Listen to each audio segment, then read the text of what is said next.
Welcome to my channel জিন্দগি কা সফর উইথ দেবপ্রিয়া। বন্ধুরা, তোমরা সকলে কেমন আছো? আশা করছি সকলেই খুব ভালো আছো, আর আমিও খুব ভালো আছি। আজকে তোমাদের সঙ্গে যে ব্লগটা শেয়ার করতে চলেছি সেটা আমাদের দীঘা ট্যুর 2023 সালের প্রথম দিনেরই আর একটা পার্টের ভিডিও। আমরা বাসে করে এসে পৌঁছালাম দীঘাতে, আর আসার পরে আগে থেকেই কিন্তু বুকিং করা ছিল আমাদের হোটেল। তারপরে দুপুরে খাওয়া দাওয়া করে একটুখানি বিশ্রাম করে নিয়েছিলাম, আর বেশি দেরি না করে আমরা কিন্তু ওই বিকেল বেরিয়ে পড়েছিলাম সমুদ্রের ধার দেখতে। আসলে কলকাতা শহরের ইট কাঠ পাথরের চোখ আটকে থাকে, মানে একটুখানি যেন স্বস্তি লাগে কোথাও বেরোলে। তো আমরা সেই জন্য দীঘা বেড়াতে এসেছি, আর শীতকাল, খুব সুন্দর চারদিকের পরিবেশ। দেখো, এখন কিন্তু সূর্যাস্তের সময়, সূর্য এবার অস্ত যাবেন।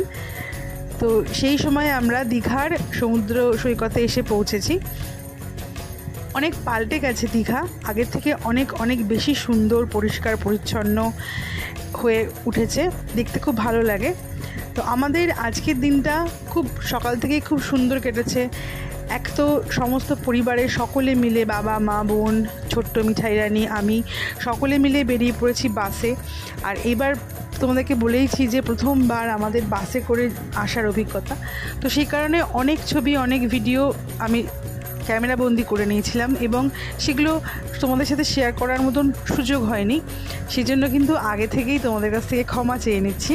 কিন্তু এখন যখন সুযোগ এসেছে এবং আমি সংকল্প করেছি যে আমার সমস্ত রকম বেড়াতে যাওয়ার ভিডিও, ইনফরমেশান যেগুলো আমি শেয়ার করছি, আমার জীবন থেকে আমি যেগুলো অভিজ্ঞতা পাচ্ছি এবং যেগুলো আমি জানতে পারছি, তোমাদের সকলের সাথে শেয়ার করব। তো এখন আমি কিন্তু তোমাদের সাথে শেয়ার করছি। দেখো কি সুন্দর ঢেউ আসছে একে একে, আর নানান রকম গল্প যেন চোখে ভেসে উঠছে, নানান রকমের ছবি। কত মানুষ বেড়াতে এসছেন, কত বয়সের মানুষ, কত ধরনের মানুষ, প্রত্যেকের জীবনে আলাদা আলাদা গল্প। কিছুক্ষণ যদি বসে থেকে, চুপ করে বসে থেকে দেখার সুযোগ পেতাম, তাহলে হয়তো অনেক গল্প আমি ওখান থেকে সংগ্রহ করে আনতে পারতাম। মানে এটা আমার সাথে বারে হয় কেন জানি না। আমি যখন কিছুদিন আগে 2025 সালের কথাই বলি, দার্জিলিং বেড়াতে গেছিলাম, সেখানে একটা সময় হয়েছিল যখন আমি ম্যাল রোডে, একদম প্রপার ম্যালে বসেছিলাম কিছুক্ষণ একা, ধরে নাও আধ ঘন্টা। তো সেখানে বসে আমি কিন্তু অনেক রকমের গল্প যেন চোখে পড়ছে। কত মানুষ, কেউ বেড়াতে এসেছে, কেউ কাজের জন্য ঘুরছে, হ্যাঁ, নানান রকমের গল্প কিন্তু ভেসে উঠছে, এবং সেগুলোকে দেখতে, বসে পর্যবেক্ষণ করতে বেশ ভালো লাগে। হ্যাঁ, এবং তাদের চোখে মুখে নানান রকম এক্সপ্রেশন তো অদ্ভুতই এক রকমের। ছেলে মানুষ যারা, ছোট বাচ্চা যারা, তাদের এক রকমের অনুভূতি, কত আনন্দ চারদিকে, কোনো রকম দুশ্চিন্তা নেই। আবার ধরো যারা একটু বড় হয়েছে, কিশোর, তাদের নানান রকম চিন্তা যে আগামী জীবনটাকে তৈরি করতে হবে, হ্যাঁ, সেই নিয়ে নানান রকম চিন্তা। আবার যারা ধরো সংসার করছে, তাদের একরকম চিন্তা, কীভাবে সংসারটাকে সুন্দর করে করবে, এগিয়ে নিয়ে যাবে। আর যারা বয়স হয়ে গেছে, তাদের একরকম চিন্তা শরীর নিয়ে, আরও নানান রকম হয়তো।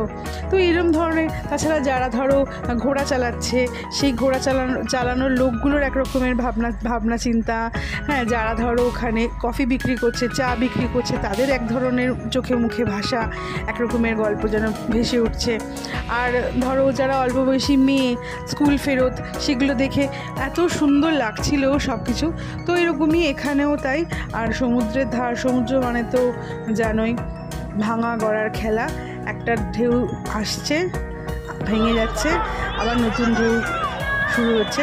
এখানে দেখো এই ছোট্ট কুচকি বাচ্চাটা যে নিজের জীবন শুরু করতে চলেছে, এখনও বাবা মার তত্ত্বাবধানে আছে, কোনো চিন্তা নেই, হাঁটি পায় সে সমুদ্রকে চিনছে। ভেজা বালি, সমুদ্র জল, নোনা হাওয়া, এই সমস্ত কিছুর সাথেই সে কিন্তু পরিচিত হচ্ছে। আর এখানে দেখো স্টারফিশ দেখতে পেয়েছি, আর স্টারফিশগুলো ভীষণ সুন্দর লাগছিল দেখতে। আর এই পড়ন্ত বিকেলে সূর্য ডুবছে, একদম কমলা রঙের আকাশ, আর চারপাশে ঝাউবন দূরে, আর বড় বোল্ডার ফেলা রয়েছে। ভীষণ সুন্দর লাগছিল সমুদ্রটাকে দেখতে। চারপাশে কত ঘোড়া ঘুরছিল, ঘোড়াগুলোকে সাজানো হয়েছে। যদিও ঘোড়াগুলো আমার যেন মনে হচ্ছিল পার্সোনালি যে এরা বেমানান। এখানে হয়তো ঘোড়ার পিঠে চড়ে নানান রকম সিনেমায় আমরা দেখেছি, হ্যাঁ, চলচ্চিত্রে, যে ঘোড়ার পিঠে চড়ে সমুদ্রের মধ্যে দিয়ে যাচ্ছে, বেশ সুন্দর লাগছে দেখতে। কিন্তু আমার কেন জানি না মনে হচ্ছিল যে সমুদ্রের ধারে ঘোড়া একটু বেমানান। যাই হোক, যাদের আনন্দ লাগে তারা অবশ্যই আনন্দ করবে, সেই নিয়ে আমার কোনো কথা বলার নেই।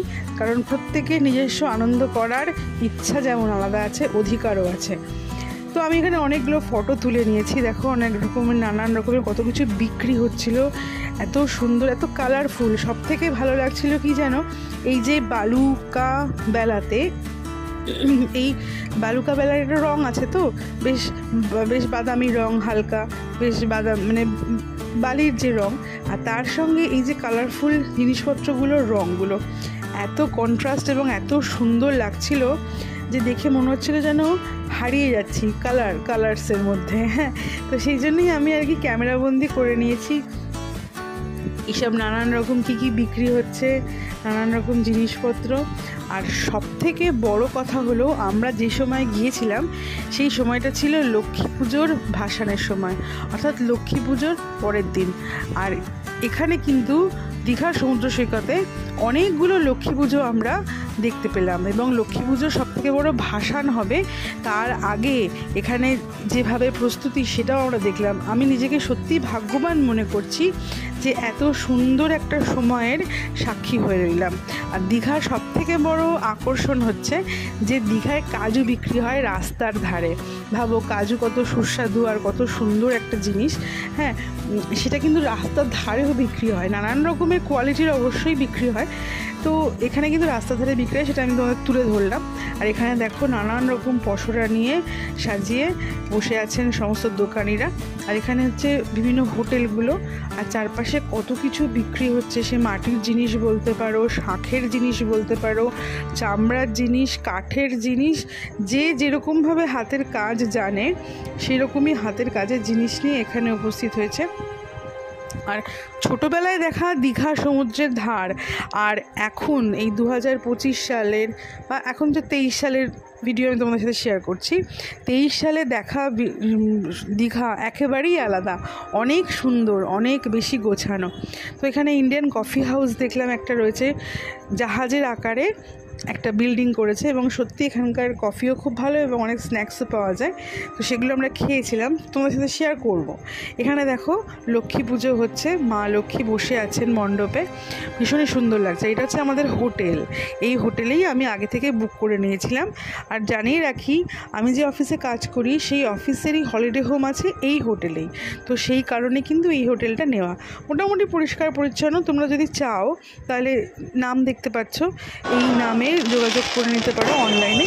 আর এখানে দেখো, ওই যে বললাম লক্ষ্মী পুজোর ভাসানের জন্য বাজি ফাটানো হচ্ছে, এত অপূর্ব লাগছিল। মানে কলকাতার বাইরে এসেও যে এত সুন্দর করে লক্ষ্মী পুজোর যে এই যে ভাইব, যেটাকে বলে উৎসবের আমেজটাকে পাওয়া, এবং এই ভাসানের সময় যে বাজি পোড়ানো এবং আকাশময় আলোয় আলোয় ছয়লাভ, এটা দেখতে পাবো, সত্যি খুব ভালো লাগছিল পুরো পরিবারে। আর সবথেকে বড় কথা, আমাদের মিঠাই রানী, ছোট্ট মিঠাই রানী, ওর কী যে আনন্দ হয়েছিল এই বাজিগুলো ফোটানো দেখে, তোমাদেরকে বলে বোঝাতে পারবো না।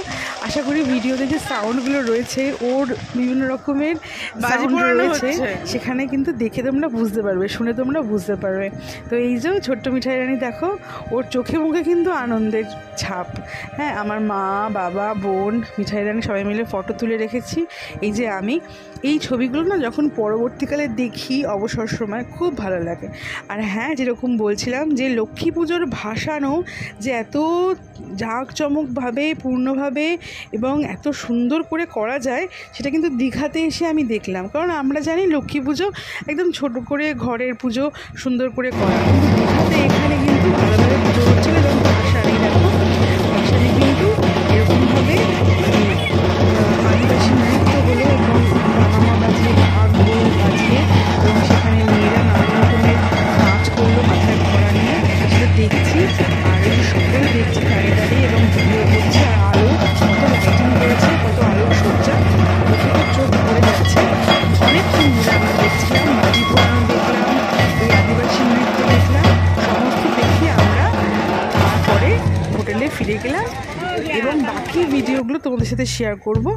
তাহলে আজকের মতন টাটা, সকলে ভালো থেকো, সুস্থ থেকো।